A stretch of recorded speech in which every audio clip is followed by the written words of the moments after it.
and welcome back to this next installment of Tank Encyclopedia's Bi-Weekly Report.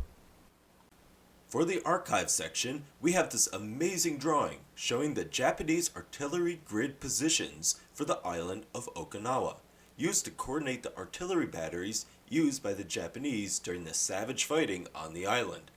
This comes from a British Royal Artillery monthly letter to the War Office and speaks of the Japanese conduct of artillery as effective. This is a very interesting view of how such complicated operations were coordinated.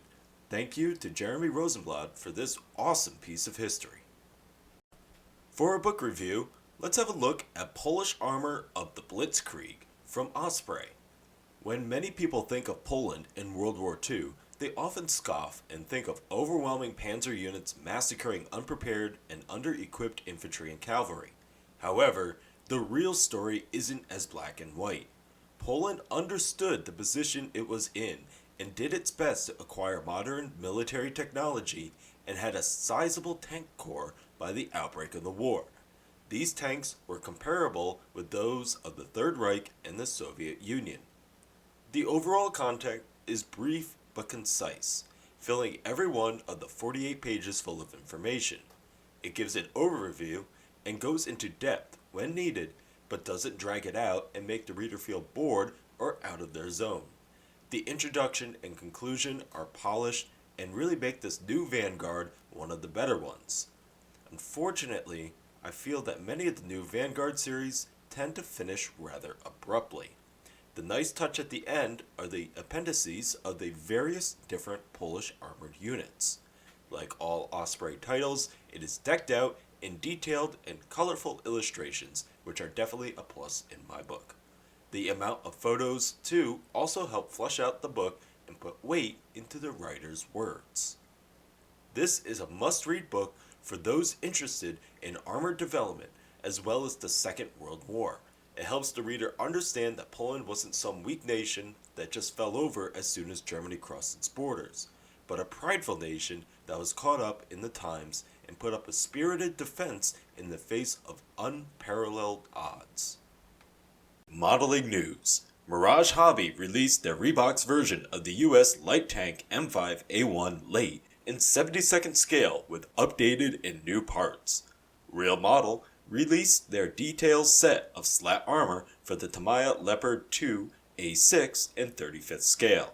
Border Model announced their updated version of the Panzerkampfwagen 4 Ost F2 and G in 35th scale. IBG Models released their Lancia 3RO kit with German decals in 35th scale. If you're interested in finding out how this kit builds, take a look at our video. This time around in gaming news, we're taking a look at the newly released update for the IL-2 Great Battle Simulator, bringing with it the released versions of the Battle of Botten-Platte and the Flying Circus modules, as well as the 2 scripted campaigns for Tank Crew, Clash at Prokhorovka, along with a whole host of bug fixes and changes for pretty much every module in the sim. First up, a quick gloss over of the 2 Airborne Modules. Both the Battle of Botten-Platte and Flying Circus modules have now been officially released, and they're now fully feature complete with their full lineup of aircraft and non-player objects implemented, as well as a dynamic campaign for both modules. Now for Tank Crew, the 2 fully scripted campaigns consist of 10 missions each, and each depict a different side of the Battle of Prokhorovka, with an aim towards historical accuracy in order to retell the course of the multi-day conflict as best as they can within the setting of a simulator. This focus on historical accuracy carries over into the nature of the missions you undertake and the requirements for a successful mission completion. Unlike other games, whose campaigns follow a single, nigh invulnerable protagonist in their one-man tank path of destruction through the enemy, Tank Crew's campaigns can and will leave your tank inoperable and your crew destroyed should you fail to approach the objective in a sensible manner. In addition, the player's survival is not required in order to progress through the campaign as long as the primary objectives have been met, thus avoiding some of the issues other games run into when depicting historical events where the player has to survive through impossible odds in order to continue in the game, or sacrifice historical accuracy for the sake of arbitrary balance.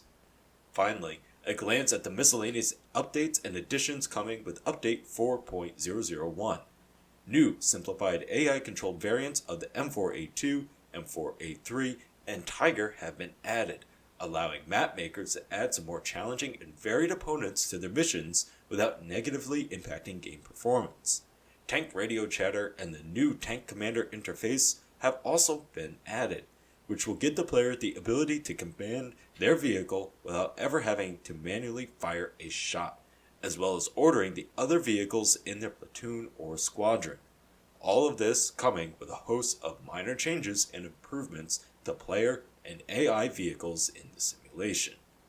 As always, more information can be found at the link in the description, which will take you to the IL2 forums where the full patch notes are posted.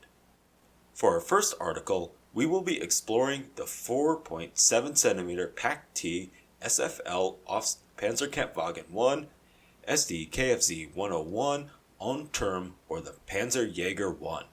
Heinz Guderian predicted the need for a highly mobile anti-tank vehicle, and the Panzerjäger 1 was the first example of this vehicle to be built for the German army. By mounting a 4.7cm Pak-T gun to a Panzer I off-speed tank hull, this first tank destroyer proved to be a simple yet effective modification for Germany's purposes. Before the advent of the self-propelled tank destroyer, German AT guns were smaller and towed around with trucks, horses, or by hand. This greatly reduced their speed and proved to be a hindrance in the campaign against Poland. The Panzer I was available in large enough numbers for it to be modified, yet it was proved underpowered in the fight against more modern tanks, and for this reason, the chassis was chosen for the future Panzerjäger.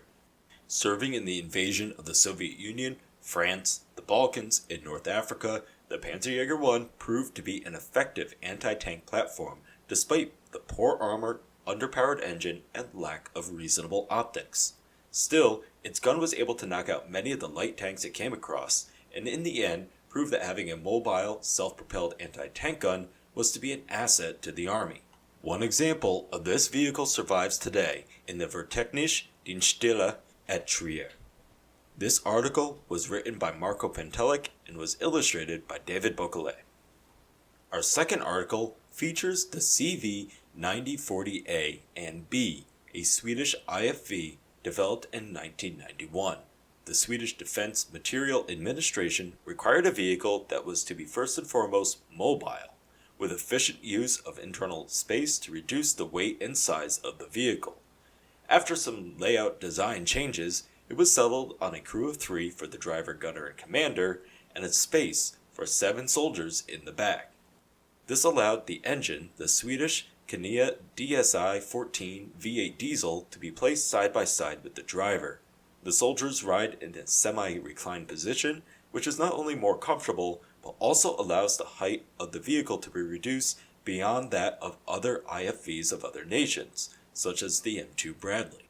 The turret includes a 40mm gun, a 7.62 machine gun, and smoke dischargers, as well as 7 periscopes for the commander, the modular UTAAS infrared sights for the gunner, and an automatic gun-laying system. 345 of these vehicles were built, and they are proving to be an adaptable and reliable system not only for the Swedes, but also for other European nations who use, or plan to use, this same vehicle. This article was written by Alphonse Falk, who was the head of AFV design at BAE Systems when the CV90 was developed, and it was illustrated by David Boccolet. Other articles include the modified track Jeep, the Tiger Jaeger Design B, the ELC Even, and the Lecter Rappenschlepper FAMO. That's all for this report. Make sure to follow our website. We'll be releasing new articles on the regular. You can follow us on Facebook, Twitter, Instagram, or Reddit. If you use Discord, there's a link to our community server in the description. And if you would like to help us to continue to develop and expand, consider donating on Patreon. All of the funds will be used to help us enhance and design new articles and features for you. I'm Nathaniel, and until next time, keep us in your sights.